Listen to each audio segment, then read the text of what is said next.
upon it in truth, in the tabernacle of David, judging and seeking judgment and hasting righteousness. We have heard of the pride of Moab. He is very proud, even of his haughtiness and his pride and his wrath. But his life shall not be so. Therefore shall Moab howl for Moab, and everyone shall howl for the foundations of Kirash. Hello, good morning. Welcome to Line by Line Bible Studies. We're continuing today in the book of Proverbs. We're in chapter 28, of course. Just set that there. There we go. Now we've got Bible Hub ready to go. We're going to read into the next chapter, obviously. Probably just do the whole thing. Hold on a second.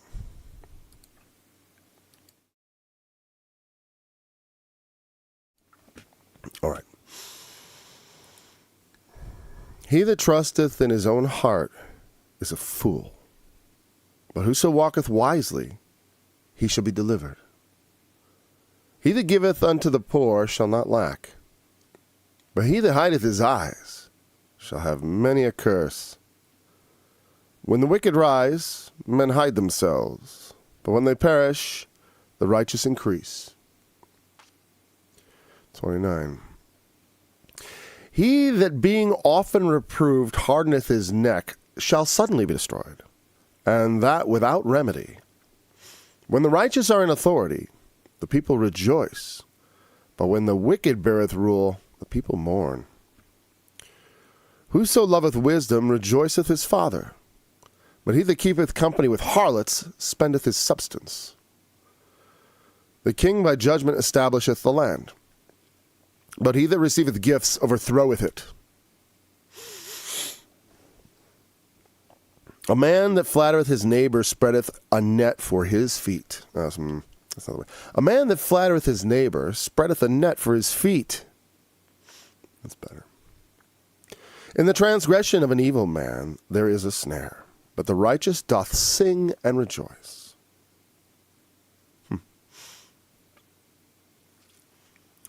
The righteous considereth the cause of the poor, but the wicked regardeth not to know it. Let me try that again. The righteous considereth the cause of the poor, but the wicked regardeth not to know it. I got a cough.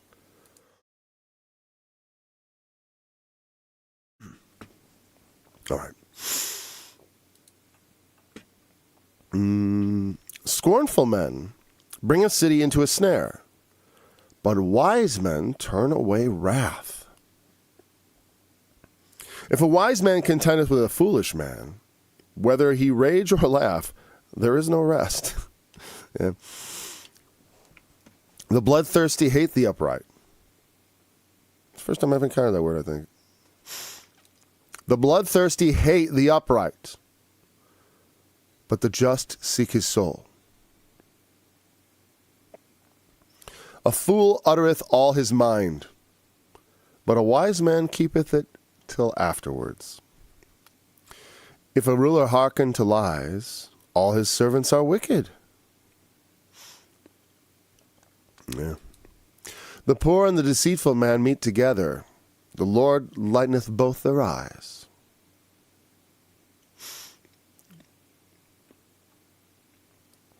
I like that verse, even though I don't understand. I just like the very notion of God lightening the eyes, the light of men. The king that faithfully judgeth the poor, his throne shall be established forever. The rod and reproof give wisdom, but a child left to himself bringeth his mother to shame. It's true. Children are a hands-on project, guys. Cannot just let them, free range. Good luck with that. I've seen the results of that, okay? Whatever. Let's read. When the wicked are multiplied, transgression increaseth, but the righteous shall see their fall. Correct thy son, and he shall give thee rest. He shall give delight unto thy soul. Where there is no vision, the people perish. But he that keepeth the law, happy is he. I don't think that means what most people say, by the way. It struck me very pretty simple. I don't think people really need, oh, whatever. I'm starting the commentary early. Let's read it all. A servant will not be corrected by words, for though he understand, he will not answer. Seest thou a man that is hasty in his words? There is more hope of a fool than of him. He that delicately bringeth up his servant from a child shall have him become his son at the length. Hold on a second.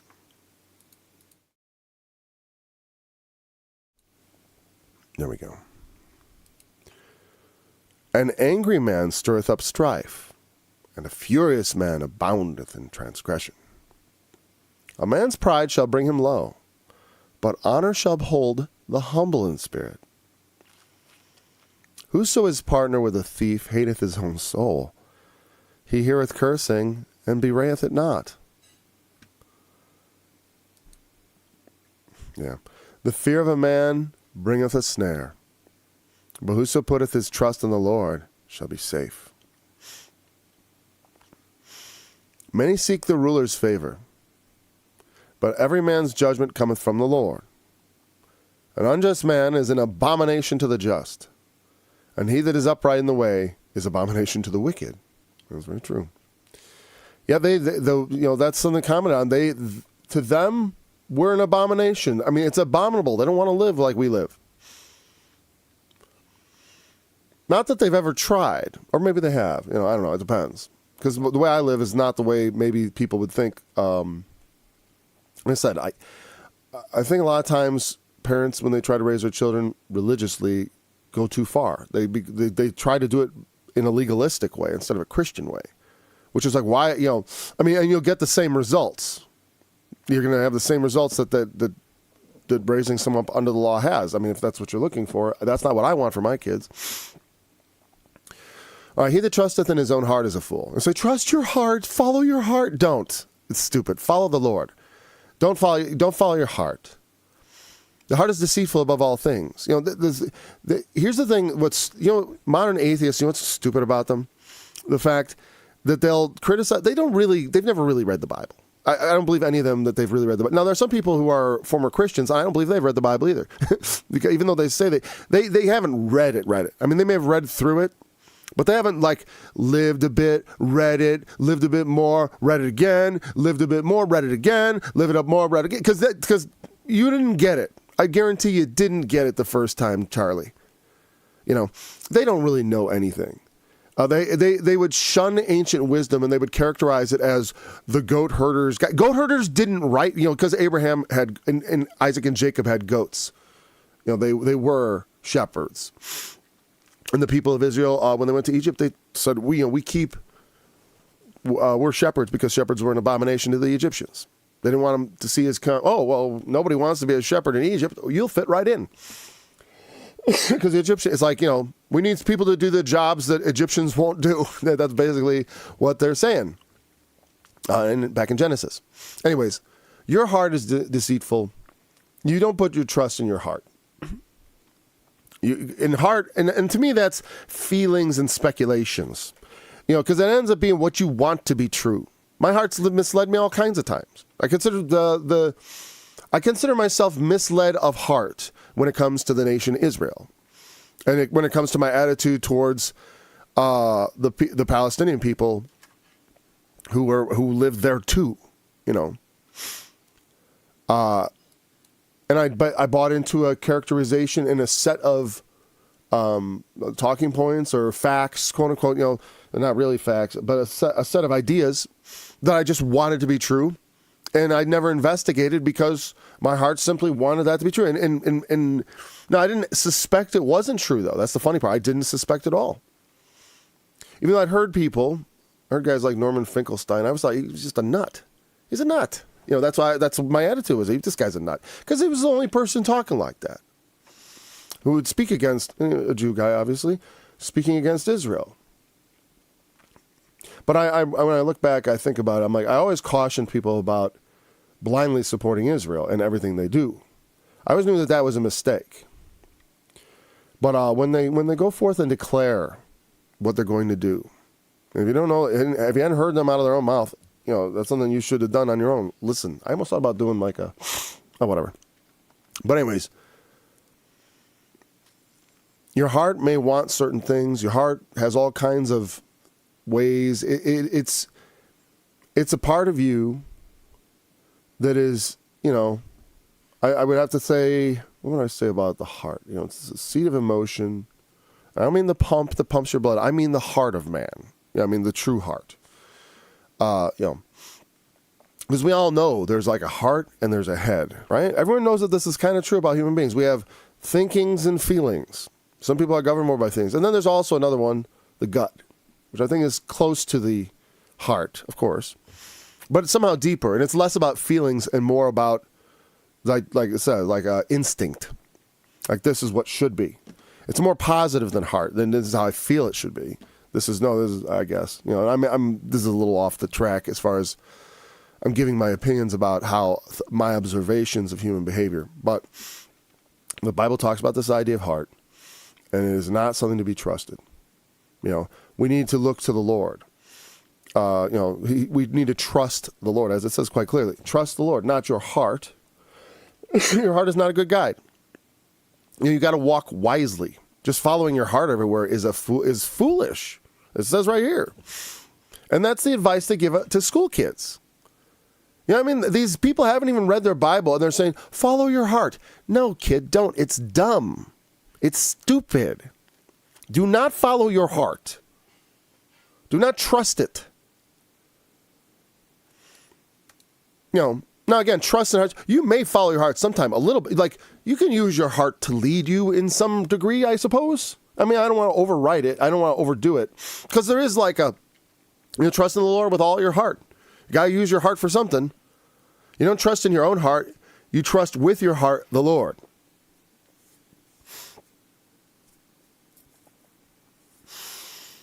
And that's why, in walking wisely means you get more information than just what you've got in your heart. And of course, with regards to salvation, that's not what really well, certainly we must trust in the Lord. It's not our heart we're trusting. I feel, I don't even know. It's such a weird thing that people still say, and it's nonsense. Trust your feelings. Some people will say that.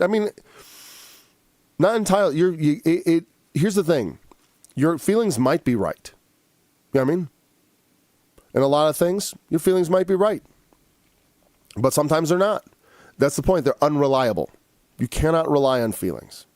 Feelings may prove at some point useful, but other times they just get in the way. With love, they'll say, trust your heart. No.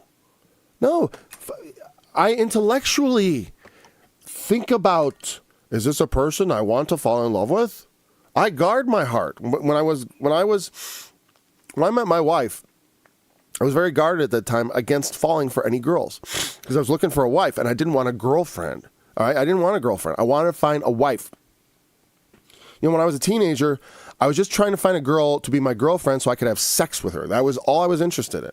And I didn't really think in terms of, and I actually thought I was going to marry those girls too. So, but I realized I had it backwards. You find the right girl and then you decide to get married. You don't just find any girl and then figure you'll marry her.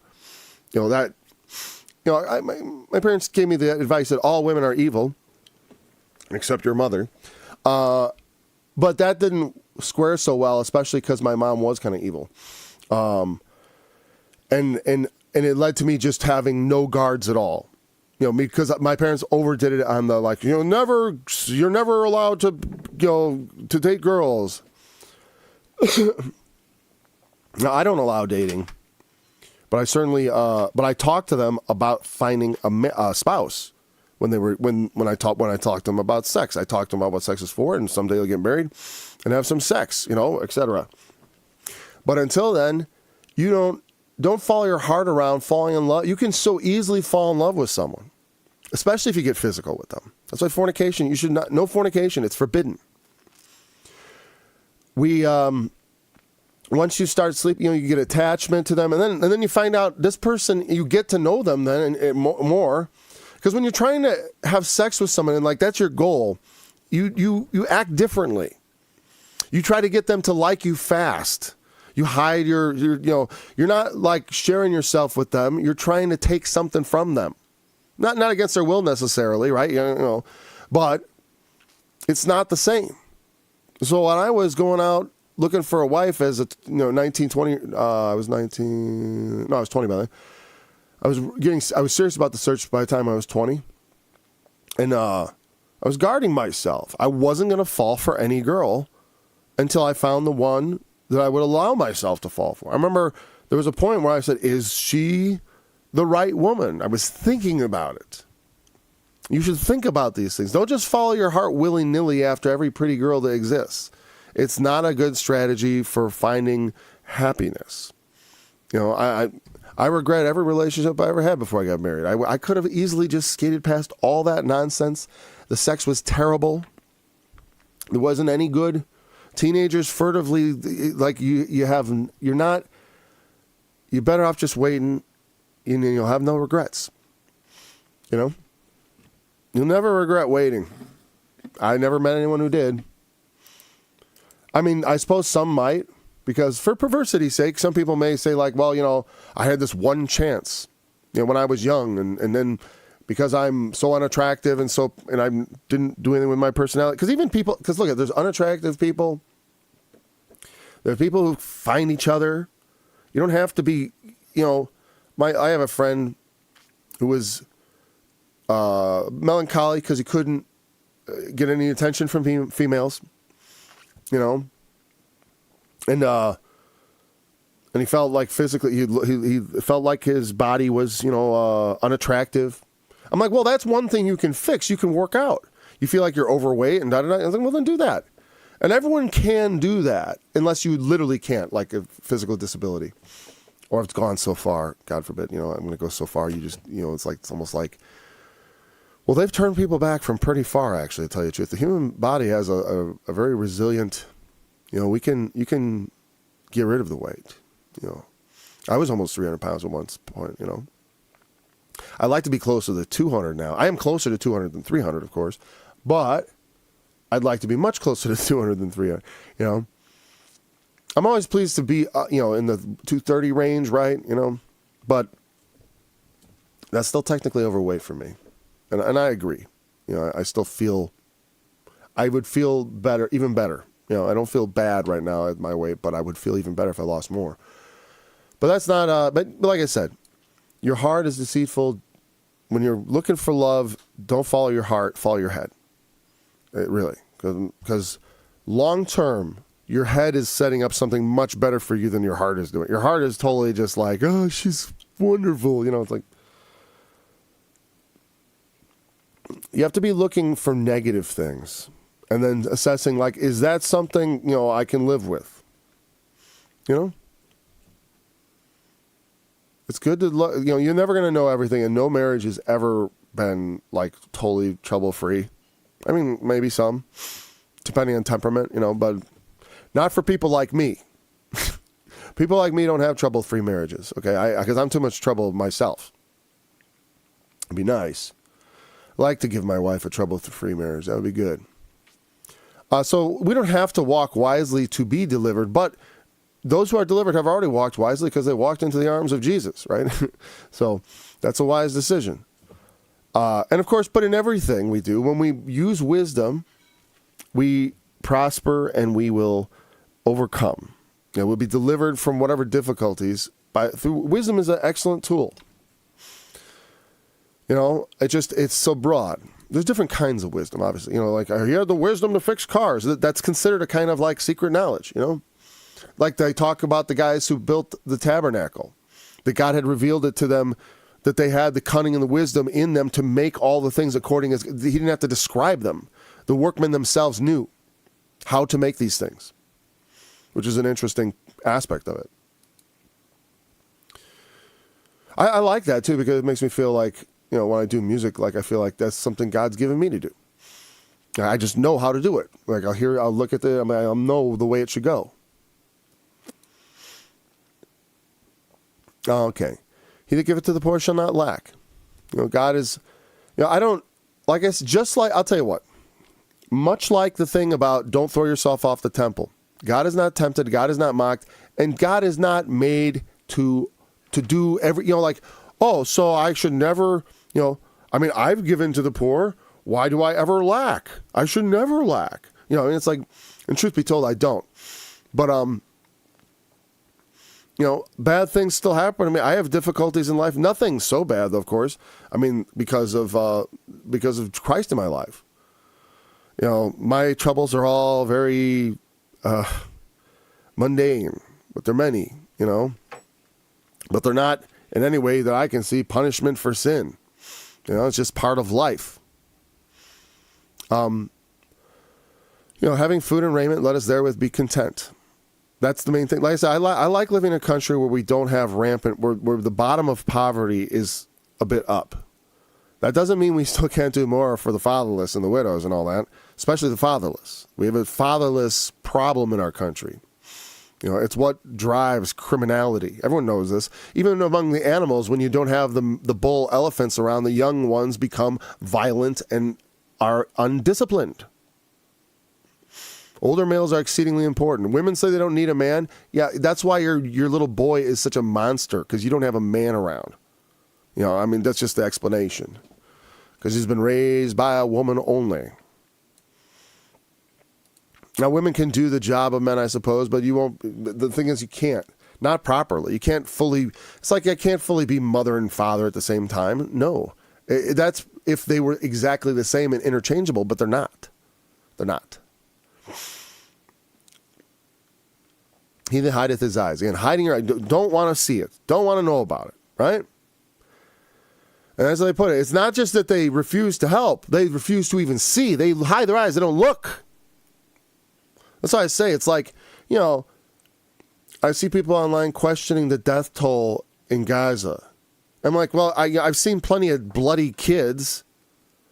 Does it matter how many thousand are dead? Does it really matter how many? If it's only 5,000 instead of 25,000, and half of that is children, 2,500 dead kids. Oh no, not 5 people were killed in Gaza. They've been bombing them for 100 days with our bombs, and you're telling me, like I said, on one day the Palestinians killed 1,000 of them, and in 100 days they haven't matched that on a daily basis, 1,000 a day. Oh well, they haven't. Well, this is that. How many a day? Like I said, they always are.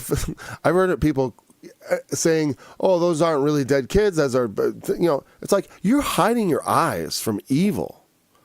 Don't do that. You're bringing a curse on our country, all of you. Our country is going to be cursed. We're partners to genocide. We've been doing this. I guess I'm just opening my eyes. It's been going on a while. Well, that's why we're cursed, because we do so much evil. I thought we were going around the world to bring democracy and freedom and American values. I thought that was a good idea. Free people from evil dictators. But instead, we go around the world like evil dictators, telling everyone what to do and killing them if they don't do what we want. God bless America. I don't think so. He's not going to. Not doing what we've been doing. Ever since that 9/11, it goes back farther, really. It comes with the territory of being the world-dominating empire after World War II. And we don't know how to elegantly and gently let go of that dominating position. It's not a good position to be in. We don't want to be responsible for the whole world. We're not doing a good job. Like in Iraq, we went in there, we killed hundreds of thousands of people. To save them? I thought we were bringing them. We were supposed to. I believed it. Now I know that's all BS. And I ain't going to forget about it either, because they are doing this in our name. When wicked rise, men hide themselves. People do hide themselves. I look at it as a censorship and stuff. People self-censor. I do too somewhat. I mean, I don't say a lot of things I consider that should be censored, but I've been getting censored.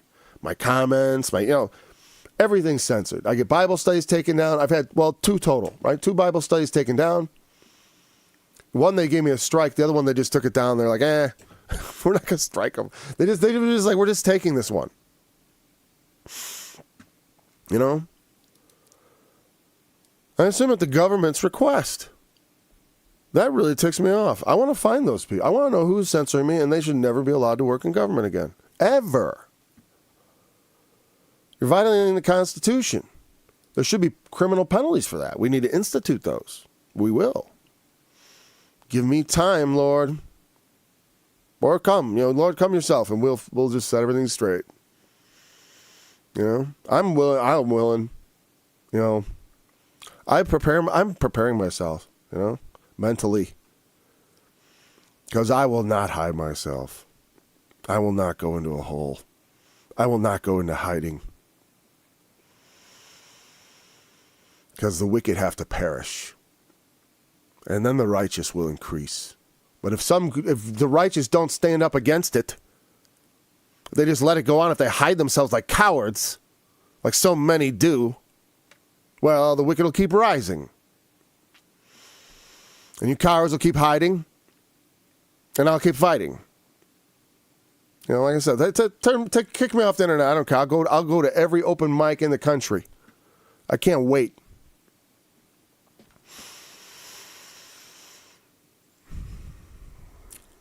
I'm making karaoke tracks. I am. He that being often reproved hardeneth his neck. I mean, you get often reproved, but you harden your neck. And, I've been that way at times. Because it's stupid, but, people, you get touchy about it because, you got too much pride. You don't want people to tell you what you're doing wrong.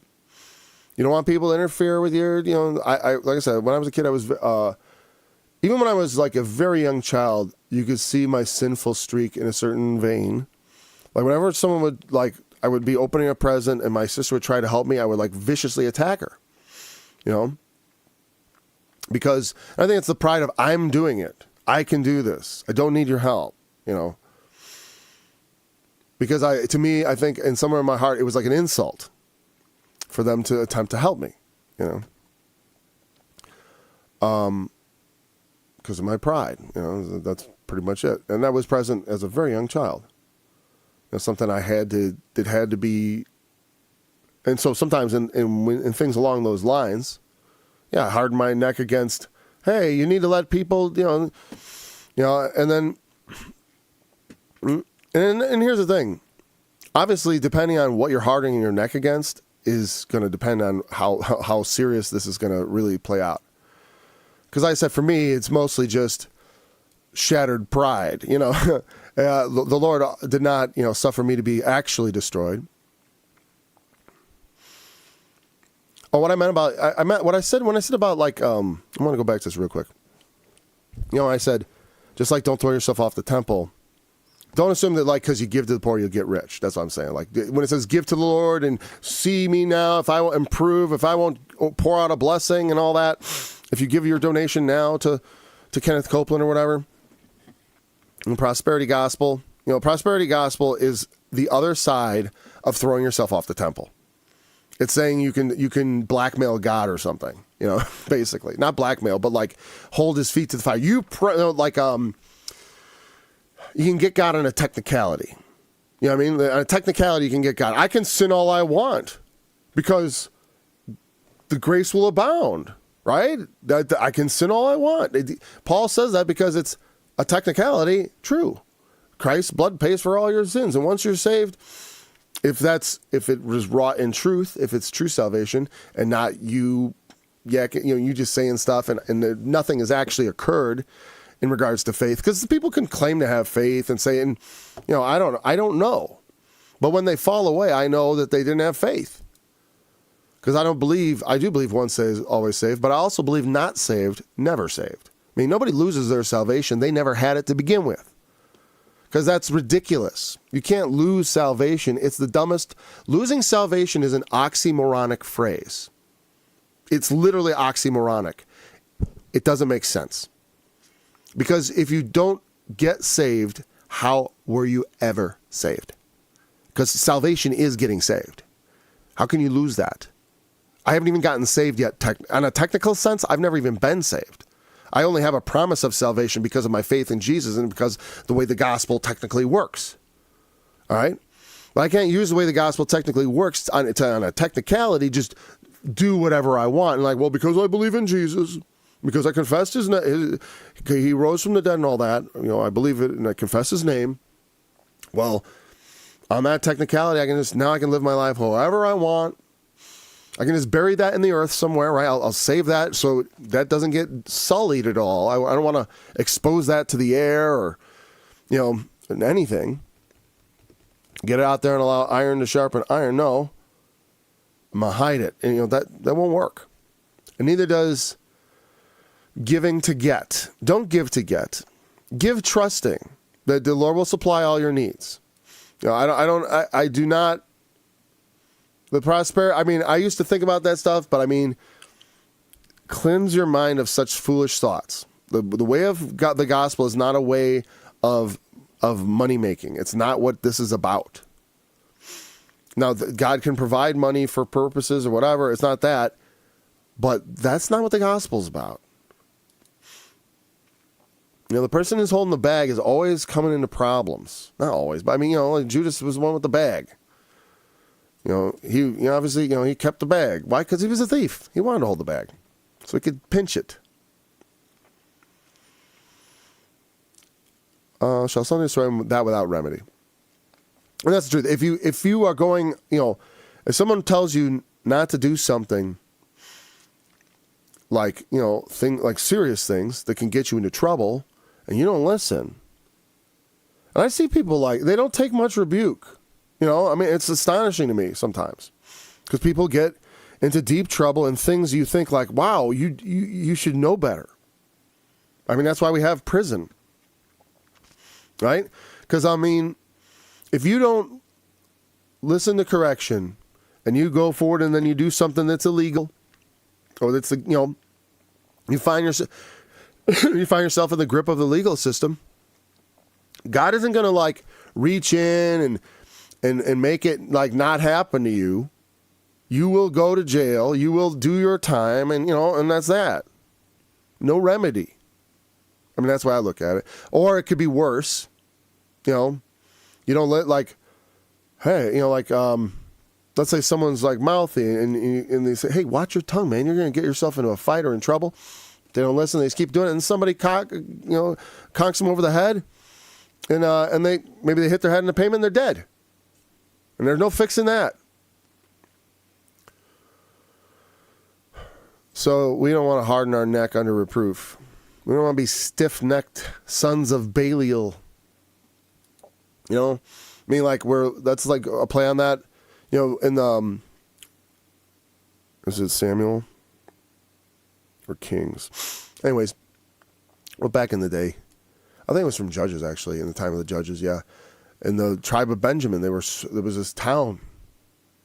Was it Gibeah? Yeah, I think it was. Yeah, Gibeah. And a priest came through, a eunuch, or was he a eunuch or a priest? I forget. And he had a concubine. And basically, they raped her to death. And they called them sons of Belial. They were men of Benjamin, but they called them sons of Belial.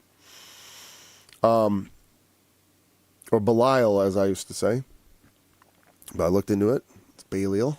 It's not Belial, the way Scorby says it. I always, Alexander Scorby, when he reads the Old Testament, he says, these sons of Belial. And I always thought that was a bit odd, but it's close. It is close. Belial. Belial, actually. But anyways, it doesn't, who is Belial? It's just like your sons of Satan, basically. You know what I mean? It's like saying the strange woman, but she's an Israelite. Why is she a strange woman? Well, she's adopted strange customs. Why are they sons of Belial? Why are they not sons of Benjamin? Because they've adopted, it's like they're not his son. It's nothing to do with their actual heritage. Because men go astray. All right, that's the kind of person who does, that's what happens. You go so far in refusing instruction, nothing waits for you but hell. Death and hell. When the righteous are in authority, the people rejoice, but when the wicked beareth rule, the people mourn. If it's indeed righteous. When the self-righteous rule, it's no better than when the wicked rule, all right? But when the people actually trying to do the right thing competently. I used to think that people in the government were mostly like that. They were just trying to do their jobs, trying to faithfully execute the law, follow the law, do what you're supposed to do. It's a system that they're operating in. They're not supposed to just make it up as they go along. But these days it seems like it makes me terrified for the future of our legal system when you see that people can be politically persecuted. And we haven't had much of that in America, to my knowledge, for our history. I mean, maybe there have been other political persecutions. I certainly think, what's his name? The journalist, WikiLeaks. Julian Assange. There's an example of a political persecution. You know why? He exposed the wicked stuff they're up to in our name with our money. And so, we got to get him. We got to get him. They're trying to kill him. The wicked bear rule right now. The wicked bear rule. Even if we win the election, the wicked is still bearing rule, as far as I can tell. It started with the last president. Not that it was entirely. Well, like I said, at the time, I held him responsible for letting himself be pushed around. But it's like, sometimes you're just out of your depth in a certain degree. Like, oh, well, this guy's a doctor. How can he argue with the best doctor? Well, maybe if you knew better, you say like, well, there's a lot of doctors. We need to get in a brain trust or something here of a lot of different opinions so I can figure out which one I think is right. That's the thing, is like, you don't have to be a scientist to listen to a bunch of scientists and then decide which one you think is right. Because BS detection is something that everyone should practice. We should be, and the multitude of counselors are safety. But people these days, they don't believe in that, apparently, because they haven't read their Bibles. They don't know anything. That's why we have people in charge of stuff like Google that just don't know their head from a hole in the ground.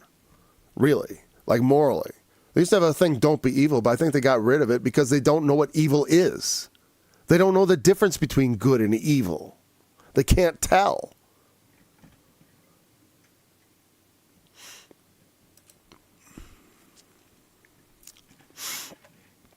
But, we need righteous people in authority. And that's the point. Like, government, we're supposed to be obedient to the laws and to, understand that they bear not the sword in vain. Stay clear of, and as long as they're upholding the law for the sake of peace and maintaining order and the general welfare of the population, I submit to it completely.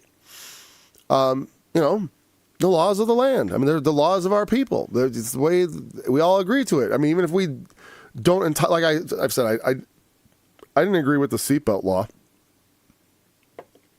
but I put my seatbelt on. I don't want to get a ticket. I still disagree with it, and think about ways of disabling the seatbelt buzzer on my car and all that.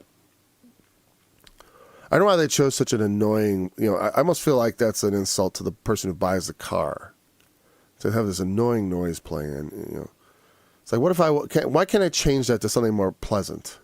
Like a pleasant something. A pleasant reminder. All right, so we need righteous authorities. It's different. When the righteous are in authority, but when the wicked rule... I don't know if that's present in the Hebrew. Let's look a little bit at that. I just got to check.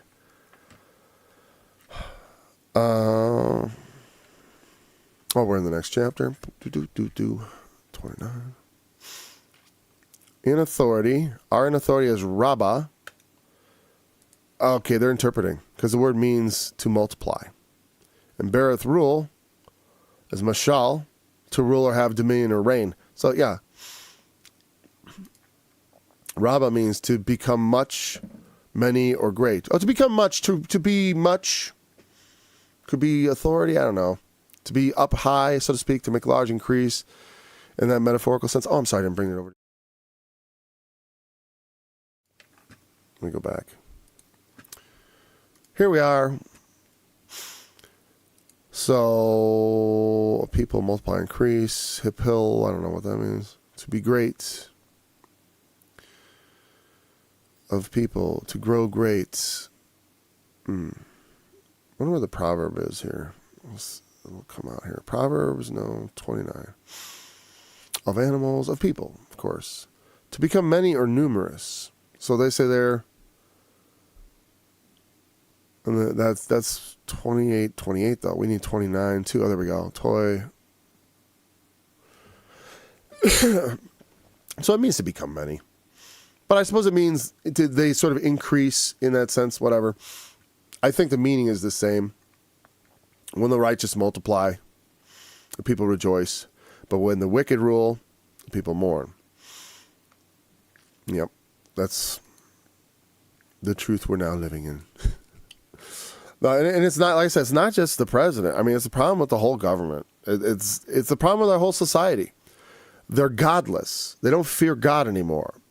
And, you can tell, but just, here's the thing. People may be Christians, but the amount of fornication they engage in tells me they have no faith. Because if they had any faith, they would not do that. So, because seriously, that just rampant, no thought fornication, that's like, you don't have much faith at all.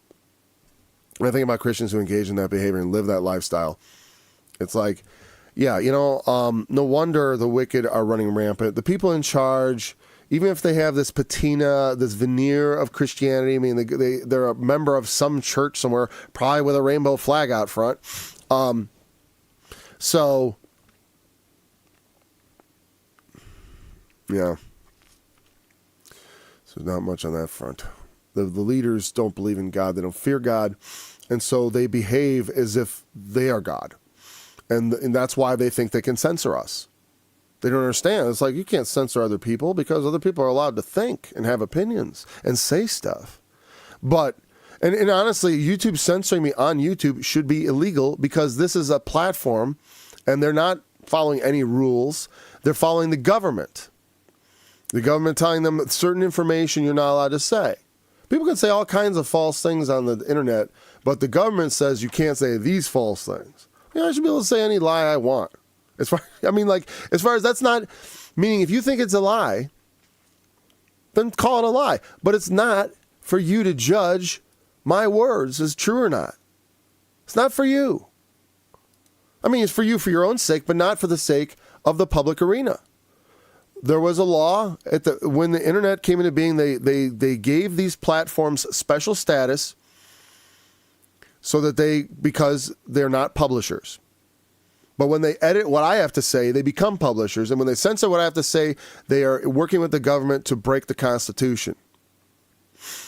And for that, we will eventually get to them. Think of it as like a snake. We're going to slowly coil ourselves around them and squeeze until they all come out of their little hidey holes. And I'm not threatening anything except the law. We're going to use the law. Oh, yeah.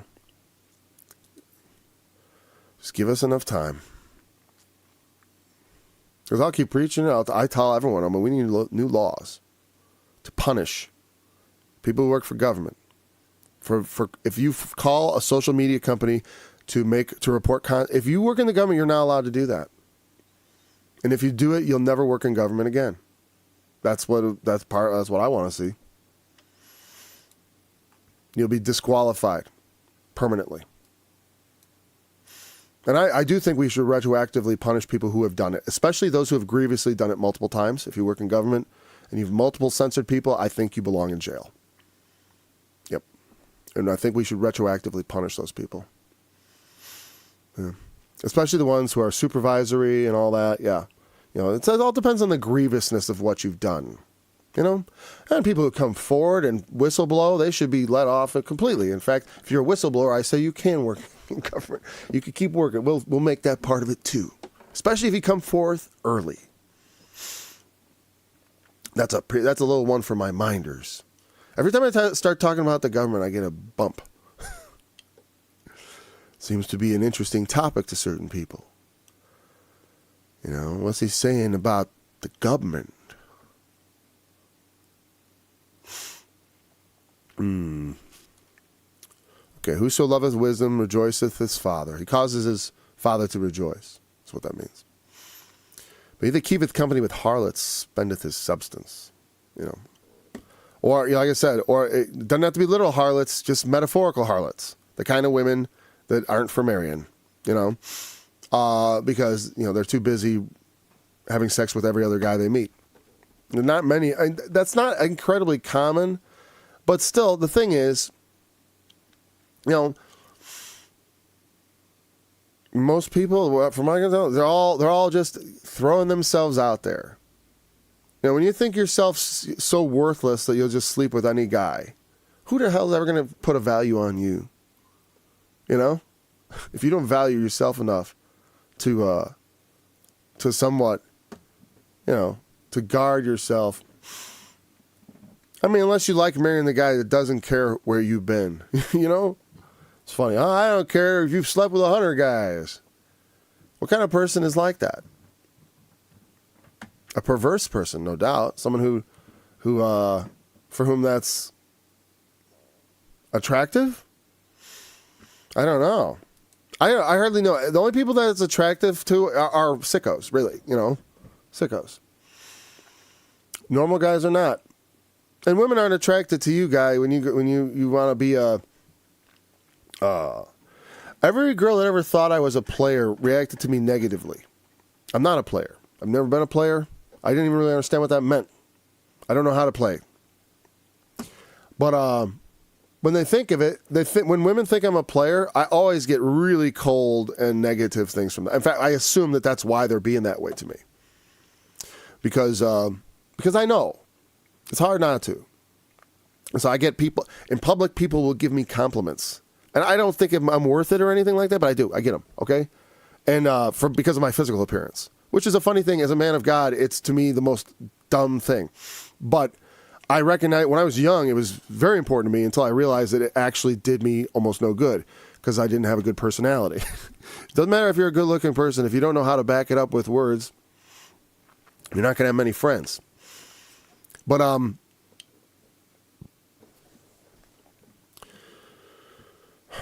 whatever. What was the point to all that? Just that, I don't know. Let's go back to the scripture. Yeah, the son that loves wisdom, the wise son. Like I said, I'm very proud of my sons. They're wise. Even they all behave wisely. They should, because I taught them to do that. And that makes me rejoice. Makes me, like I said, I'm tempted to pride. Because my sons are wise. They're upright. They love good things. They love the Lord. They don't keep company with harlots. Oh, the harlots. Yeah, what I was saying is that, what I was saying, guys, women don't like players. They don't. I'm a good-looking guy, and I sometimes get mistaken for a player. I can tell because women generally tend to like me, be friendly to me, or they seem to hate me. Like they give me this really cold vibe, and I'm like, this one thinks I'm a player. Because I'll come up, because like I said, I try to go through life with a pleasant look on my face, smile, and friendly. And maybe they think, oh, here's another player. I'm not playing. I don't do that. But I'm telling you, as someone who's had that sort of encounter, I know they don't like it for the most part. Some women do, but you don't want women that like players. You know what I mean? That's unless you want to be one. You know what I mean? It's like the guy who's flirting and getting her into the sack the first night. Don't be that guy. You want to be that guy? Whatever. You know, the pickup artist. A lot of that's nonsense, anyways. The pickup artists on the internet, they're all fake.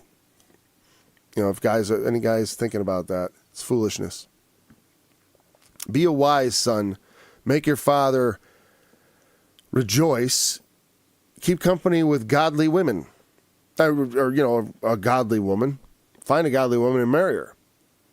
Or don't keep company with women, you know, fine. But certainly not harlots. Or the women that act like such. Or the women that dress like such. You know, because hot girls want money. That's one of the things. The girls often, when they're really hot, they go out, they're not just looking for a guy to have sex with, they're looking for a guy with money to latch on to, who will pay for all their stuff so they don't have to do anything except look pretty. Because that's what some of them feel their life. You know, they've kind of won the female lottery. They're gorgeous. And they think, I can play this into a life of ease. And they'll be dead while they live, of course, as the scripture says. Poor girl, another one who needs the instruction of their father. You know? My daughter wouldn't dream of such things. Not only because of me. I just want to turn it off. Oh, there we go. You know, like my daughter wouldn't dream of such things. No, it's without saying. I mean, because she wants good things for herself. She wants to get married and have a couple of kids. You know, a few, not a couple. A few children, a number, you know, and get married. So what's going to lead to that? Whoring around, dressing like a slut? That's going to get you the man to provide for you? It'll get a man who might have money and he might provide something, but he's not going to necessarily commit. Not when he can get another one just like you. And if he's got money, he can keep getting young ones after the ones expire. You know? Women don't like to think in those terms, but like if you don't get a man who values you based on your real qualities, when your beauty fades, as it always does, because even those old ladies with plastic surgery, I think they look awful. All right? I mean, like Nancy Pelosi has a new face every 6 months or every year or so because the Botox wears off and then they have to go do it again. I remember someone in my family, I noticed they go through these cycles. Their faces would suddenly start getting, and then all of a sudden, like, they're back up again. You know? Learn to grow old gracefully. Now, I'll tell you one thing. My wife, one of the things she's done to grow old gracefully is she spent almost her entire life avoiding the sun, direct sunlight on her skin. So the fact is that she's 50 and has no appreciable wrinkles, really. A little tiny around the eyes. I mean, very small amount around the eyes. She doesn't look, you know, all blown out from like baking herself in the sun trying to chase a tan. You know, why would you have pale skin? Don't chase a tan. The sun ruins your skin. Your future self is going to hate you for laying out in the sun. You know, the neck gets all like leathery, you know. My wife's skin feels just like it did when I first met her or when I first married her. Right. When I first met her and put my hands on her skin. But at the same time, you know, I married her within a year of knowing. We met and we were married. We were engaged within 6 months and we were married within 9. And then 2 years later, we had our first child, just like it ought to go. You get married first. There's no shotguns present, right? And then have your kids. Do it the right way, and you're always gonna feel good about that. I promise you, man. I don't regret any righteous thing I ever did. You know that? I don't regret any of it. None of it. Nothing I ever did in following the Lord do I regret. I only regret not following him is like tightly as I feel like I could have done better all along. You know, even now.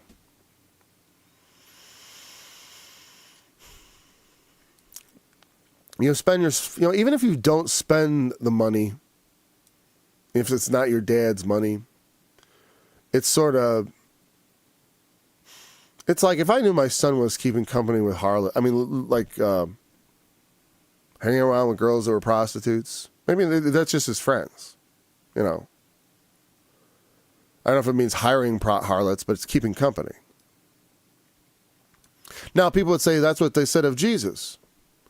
Well, he didn't exactly keep company. He had dinner with them. And harlots did follow, but a lot of times they were repentant. This is not, he wasn't like living the lifestyle of the harlots and their friends. The harlots came and embarked on his lifestyle. They were coming to him because he preached the gospel of repentance, just like John the Baptist. It was a continuation of the same ministry. I mean, when you look at the Sermon on the Mount, what is he focused on? He says those blessed are the poor and all that. But when you think about it, happy are they that hunger and thirst after what? Righteousness. And what does he go into then when he starts talking about the law? How that you're all murderers. You're all adulterers. None of you can speak the truth. Sin. In a word, be ye perfect as your Father is perfect. That's what Jesus preached. I believe in it. You know, I believe in being perfect as the Father is perfect. You know. Yes, sir.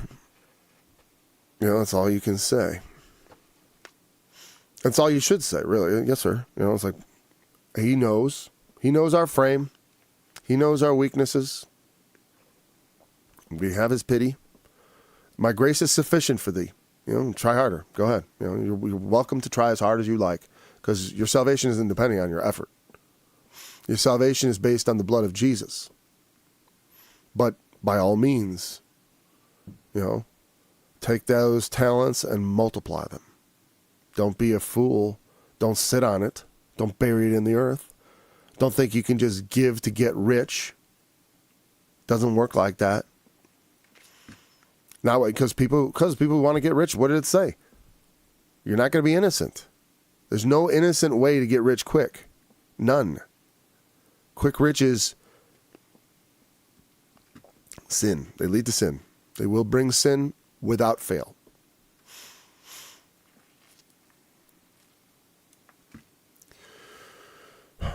The king by judgment establisheth the land, but he that receiveth gifts overthroweth it. Yeah, you know, that makes sense. I mean, you can see why our country is being overthrown right now, because our leader is a gift-taking, corrupt politician. He was going over to Ukraine, and he's caused a war there. And it's always Putin's war. Give me a break. Wise up. Yeah, I mean, yeah, that too. I mean, he shouldn't have done what he did. But, like I said, I don't know. It's like when a bear attacks, you say, hey, were you poking it with a stick or something? Thank you.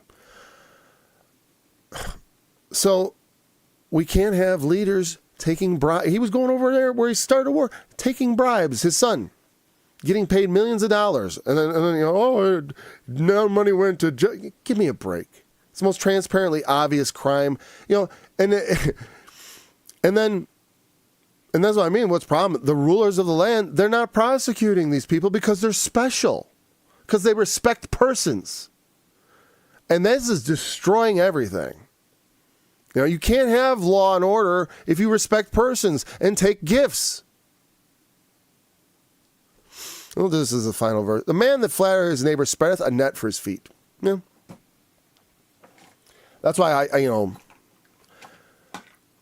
don't even like hearing good things.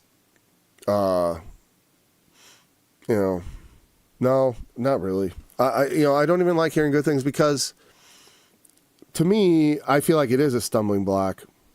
Well, like if I were to believe too many good things that people said, I would feel like, I don't know, like I'd lose something. Like I like feeling, I don't like it, I hate it, but I don't know how else to light a fire. You know what I mean? Like then without striking a flint, so to speak. I mean you have to, there has to be a point of dissatisfaction, of where it intersects, where it drives you. You know what I mean? to do things. And I need that. And if I thought, oh yeah, I've got everything together, I'm doing everything right, God's pleased with me, I don't know. Like I said, I'm just glad. I just take it, God's grace is sufficient. I'm thankful to have it. It really is all I need, truly. Because by that, I'll overcome all things and I'll accomplish everything. I'll do all things that God wants me to do by grace. Because without it, all my efforts are vain.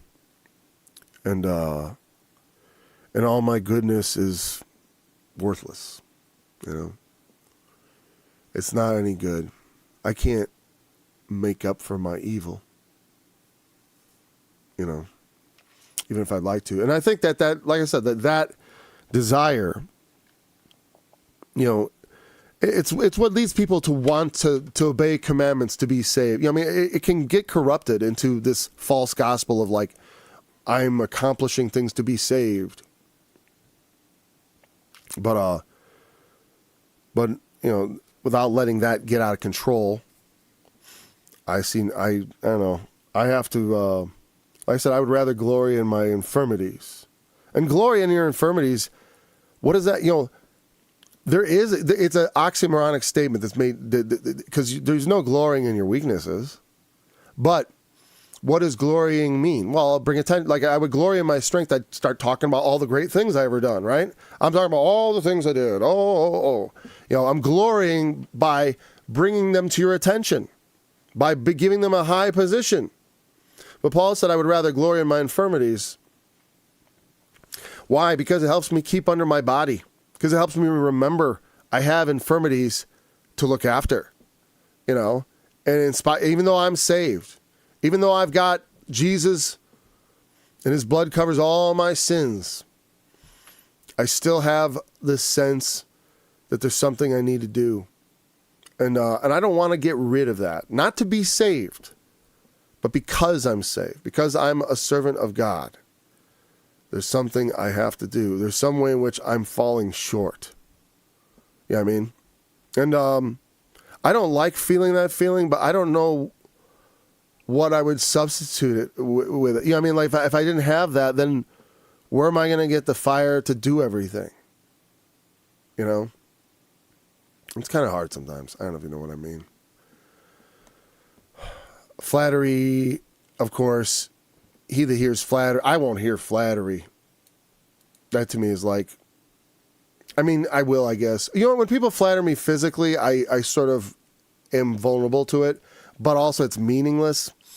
Vulnerable in the sense of like, I'll hear it and I'll register it as probably true. You know what I mean? But I don't know what to glory about it because it seems it's just a random thing of nature. Some people, whatever, I don't know. Because we're all different. So a man that tried his neighbor spreads a net for his feet in the transgression. Okay. I guess in the transgression of an evil man there is a snare. But the righteous doth sing and rejoice. Yeah. And I think that's just a contrast. Like when you transgress of an evil man, especially because he's an evil man, he's not just a transgression of a man who might be otherwise good, let's say, but who is, there's a small transgression and it's a small part of his existence. It still makes us as filthy rags. All our righteousness is as filthy rags, but there is that, that is more righteous than wicked. Man, just like Cornelius, he feared God and worked righteousness, and did he do it perfectly? No, of course not. But conscientiously, willingly, and with, his heart even into it. Not just because of, a lot of people did good to be seen of men, but to do good to be seen of God. So in the transgression of an evil man, there's a snare. When they transgress, there's something built in. Like I say, it's God's judgment ultimately. Even if he gets away with it, he doesn't get away with it. He is snared. transgression, rebellion against God, rebellion against the Lord and all that he stands for, all the law, all the righteousness, let's just put it at, that God represents. That is, when we go against that, but again, whether it be your conscience or whatever, when we transgress, we have fallen into a trap.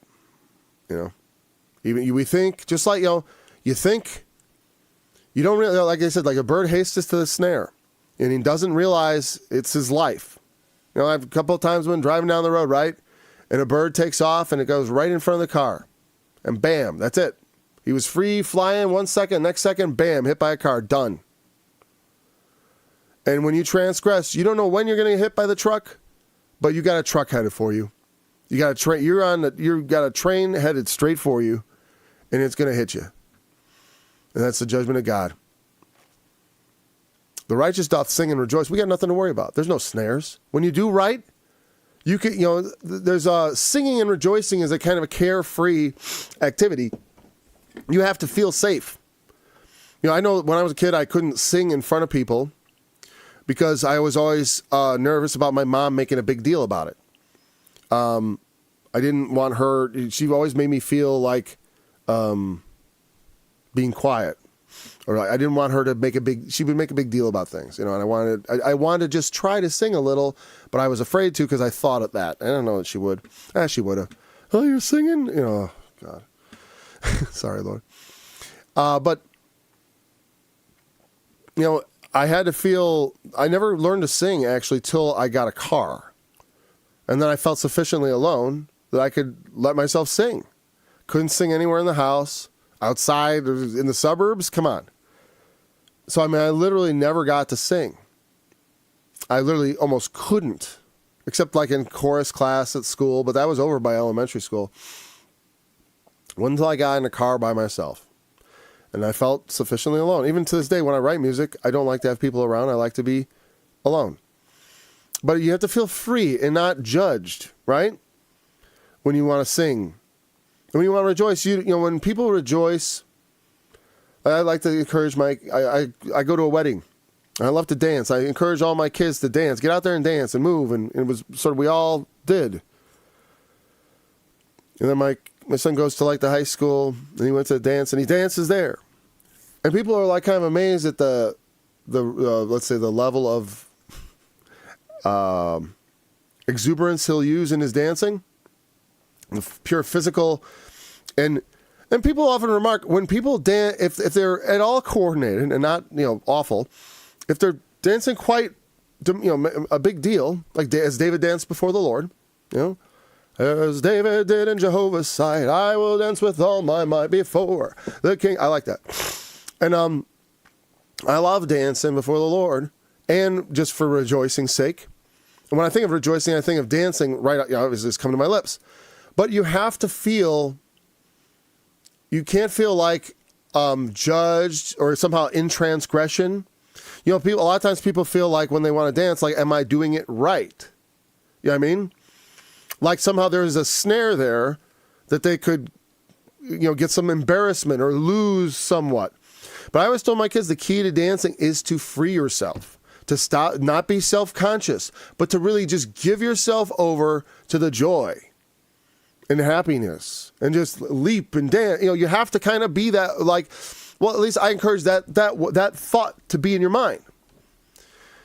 And when you do that, when you just let yourself go and you're free, people can see that. Even if you're not really that good a dancer.